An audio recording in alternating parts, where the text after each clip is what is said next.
Mates, hello. This is a video that a lot of people have asked me to make, and a lot of people have had questions around um, results-based pricing, value-based pricing. How do you transition into this, and how do you actually start charging a lot more as a freelancer or as a creative, rather than just charging by day rate or hourly rate? Because it's just unscalable. There's only so many hours in a day, so many hours in a week, so many hours in a month that you can actually charge for if you go that route. And at the start, it's fine to do, but you want to move into results-based or value-based pricing as soon as possible. So you're probably thinking, who am I? Ben, how do you know what you're talking about? Are you just some guy on the internet who's read some sort of book and now thinks they can talk about this stuff? Well, yes and no. A bit about me is my name's Ben Lawton, and I co-founded a video agency called Otterworks 8 years ago. And this is me here, happy outside the office with my lovely, lovely team. And I co-founded this company with Dan, as you can see here, a good friend of mine, and we scaled this agency to around $500,000 a year. So we were doing really well, and that you can see our van here, our office. We all had electric cars. I was driving a Tesla. Like, things were booming, right? And you're probably going to think, what? Why? What do you mean? You're kind of speaking in the past tense here, Ben. I'll get to that. So where do we go from here? Well, this is a bit of a snapshot of my history, just to give you some context. This is us shooting on our cyclorama what we custom built in our office. This is me in our first office doing our first podcast. This was a Land Rover Defender that we had as our first commercial vehicle, and we had to get rid of it because the MPG was just so bad. So we got a nice economical van instead. So my first employee, Joss, still got a really good friend of mine. This is me presenting at college, talking about how to grow an agency, me on shoot at a pharmaceutical company, and then a shot from our first office, second office building the cyclorama, and then one of my favorite shoots where we had to we shot a video of go-karts going around a shopping center in the night with loads of cool lighting and stuff. It was good fun. I basically just drove a go-kart around a shopping center for 2 nights. I was knackered, but one of the best shoots. And these were some of the clients that we worked with. So we have Epic Games, National Trust, UK Space Agency, GWR, Howard and Ariat. Just some names to drop off a hat for you. Have retainers and ad hoc jobs with these guys over the years, and they were all part of the bottom line of that $500,000 a year that I was talking about. So you probably sat there thinking, Ben, that sounds sick. That sounds amazing. You spent 8 years of your life grafting to get to that point. Why leave? And truth be told, there was an amalgamation of things that made me want to leave. I had a kid. And that really made me start to think about purpose and what I wanted to do in life and where I was getting my purpose from at that point. And over time, running the agency became less and less purposeful for me. And I wanted to lean more into the education space and helping people achieve their goals. And then I saw this quote by a young man called John Gordon. I don't know if he's young. I don't think he's young. Which is, you are not a true success unless you are helping others be successful. And for me, this blew the tin way off of it. That blew the lid way off. Like, I was like, oh my God, this is what I should be doing. I want to help other people achieve the success that I had, and I want to help other people get there. It doesn't have to be $500,000 a year. It can be 100 grand a year, 200 grand a year, whatever your goal is. I want to help you get there so that, you can achieve the things that you want to achieve and you can live the life you want to live. Because, I'm not an advocate for you going out there and getting a really high paying job and fucking hating your life. Because that's the exact reason why I started my own agency and left corporate. It's because I wanted to have control. And this is what it gives you. And the few clients that I've started coaching along how to do this, I just find it super fulfilling, super rewarding. And it's just something I know really well. So it's really nice to be able to collate those 8 years of experience into something that is just helping people improve their lives and achieve their goals. Because fundamentally, not to get too deep on everyone, what is better than that? I don't know. I mean, if I find it, maybe I'll do a video on that. Okay, cool. Well, let's dive into the subject. You know a bit about me. Let's hit it. So, if you're watching this video, you're this far in, you're probably this guy or girl, standard creative. You make really good work, but financially not doing great, struggling perhaps. Probably are struggling if you're watching this video. And I would say this is going to be 80% to 85% of the freelancer market, and probably half the agencies, if not more. A lot of the agencies I spoke to were always just in this rinse and repeat struggle. And then you have the business-minded creative who is flourishing. And I'm probably going to hit a nerve here, strike a chord, that business-minded creative, they're not always the best creatives. They're not always the best artists.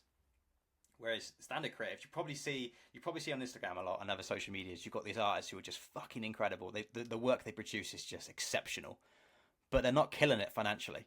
And then you see ones who are like, they're okay, they're pretty good, they're not nowhere near the best of their craft, and they're absolutely raking it in, because you don't get paid for producing the most beautiful work.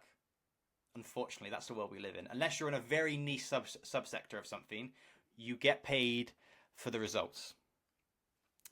So what I want to do, and the reason I've started this whole thing, is I want to help you become an amalgamation of the two.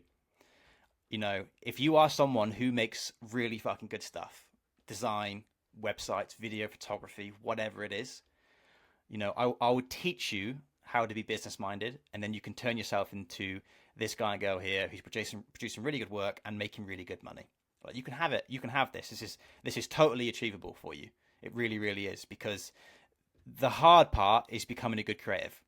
This can be taught. I wouldn't say you can teach someone to be a really good designer. I'm not a designer. I can see good design, but I can't make good design. I mean, look at this document, for example. I've just banged this on Canva. This isn't anything special, but I can teach you this. So if you have these skills, we're a really good fit. So there's 3 ways you can charge, and you're most likely doing 1 or 2 or both. So you're charging based on input. And if you've got 40 hours a week, that's your cap. So whatever your hourly rate is, times that by 160 for the month. That is the most amount of money you can ever earn in 1 month. You're capped at it until you raise your rates. And there's only so many times you can raise your rates before your client turns around and says, £400 an hour, what's going on, mate? You can't really get to that point very easily. There's a ceiling to this. It's not scalable infinitely, and we want to be in a model that's going to be scalable.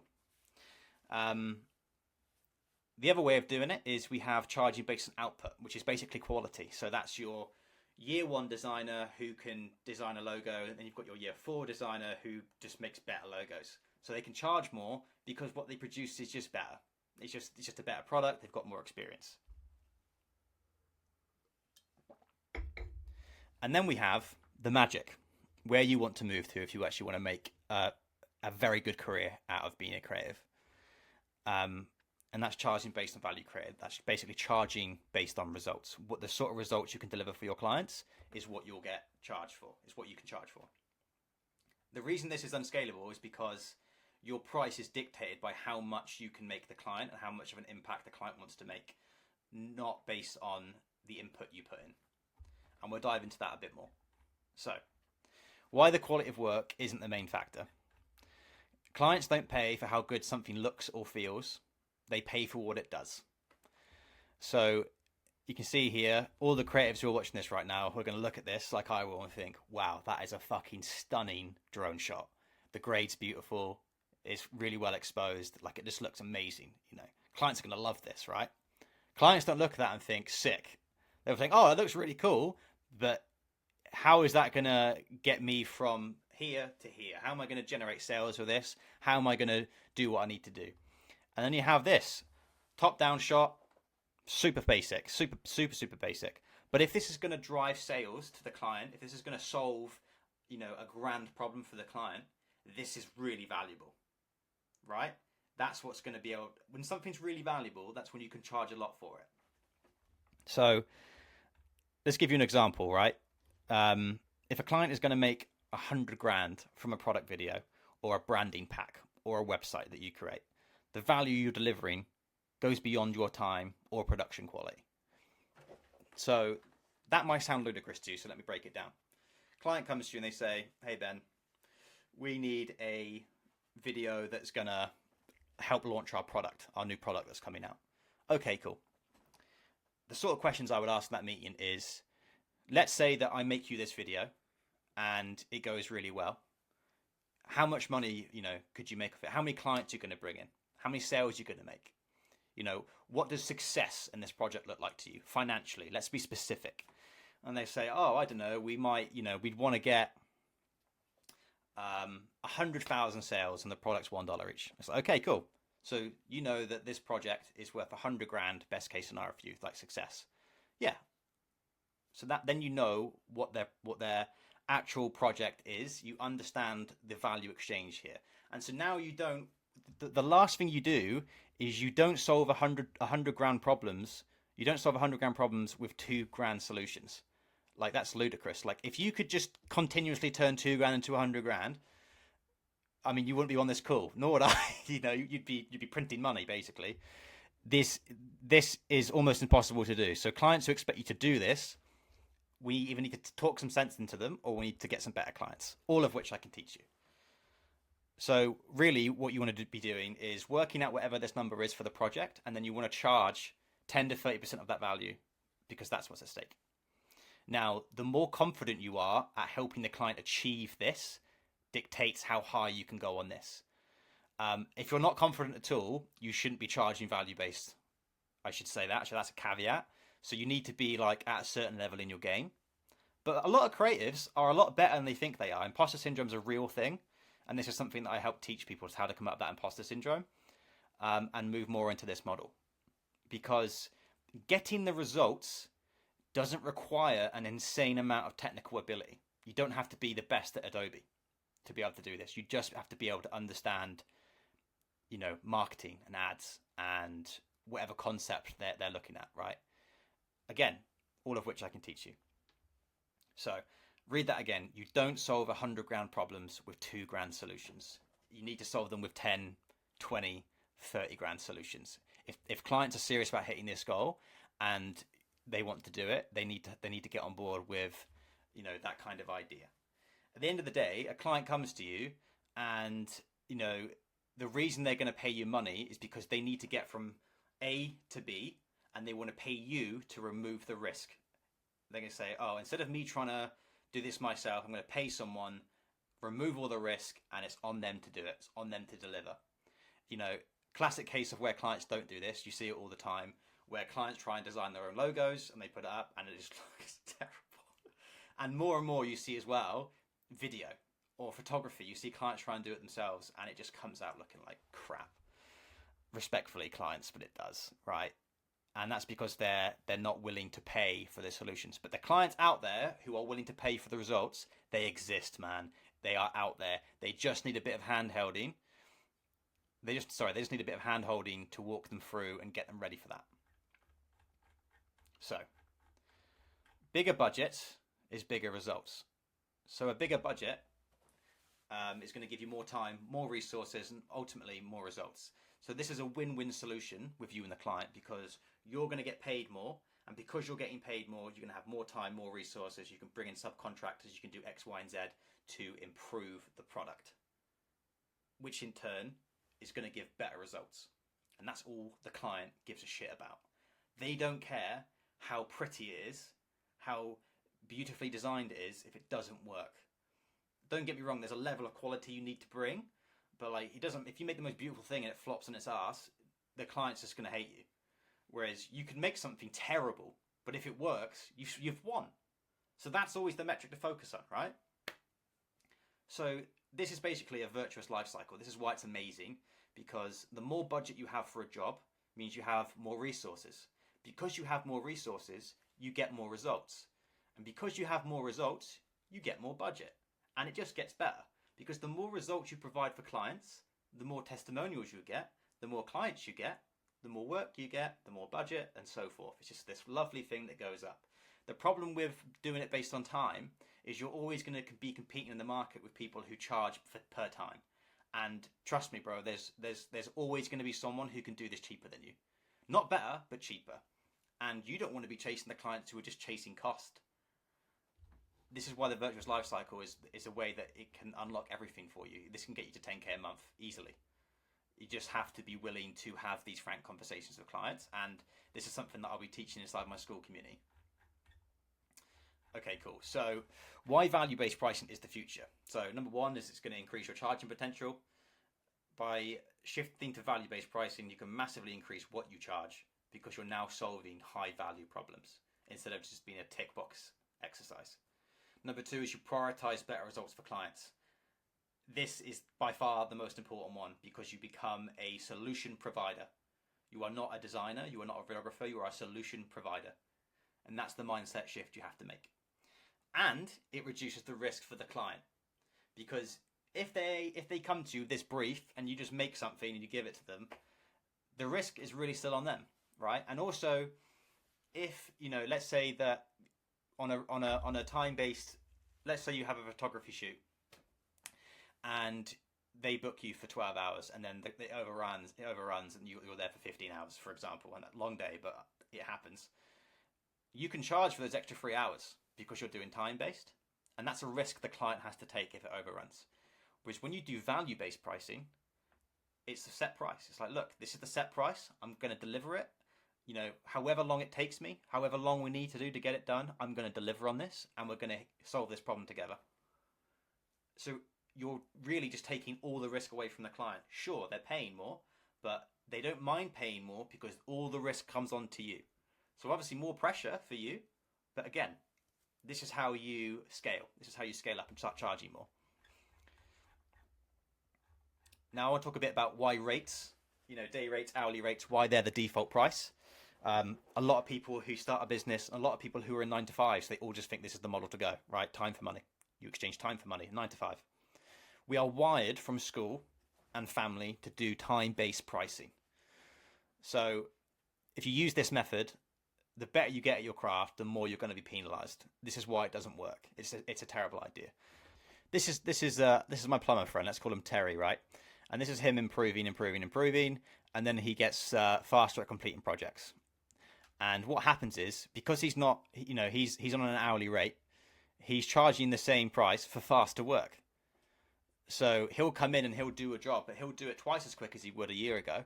And because of that, he's going to get paid less. He's going to be penalized for being good. So that means he's going to be undervalued for his experience. As he gets better, he has to work harder for less.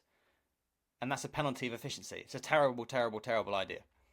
What we want to do is move Terry, gains the skill, gets really, really, really good, gets faster at completing projects, and then he moves into value-based pricing, right? So then he's like, a year ago this would take me 2 days. Now I can do it in 6 hours.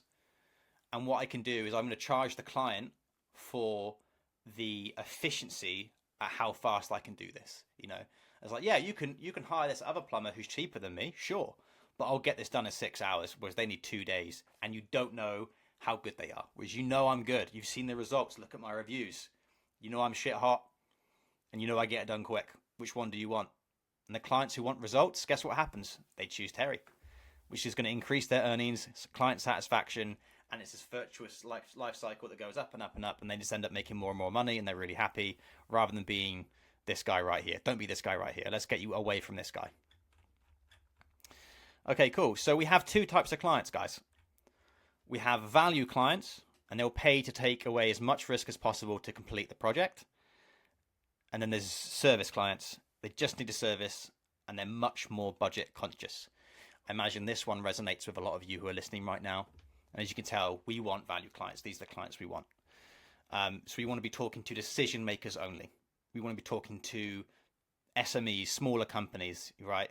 Talking to marketing agencies doesn't work because you're not talking to the decision maker, because you have the true client, the marketing agency, and then you, and they've hired you, right? And you can't have the conversation with the top dog about price.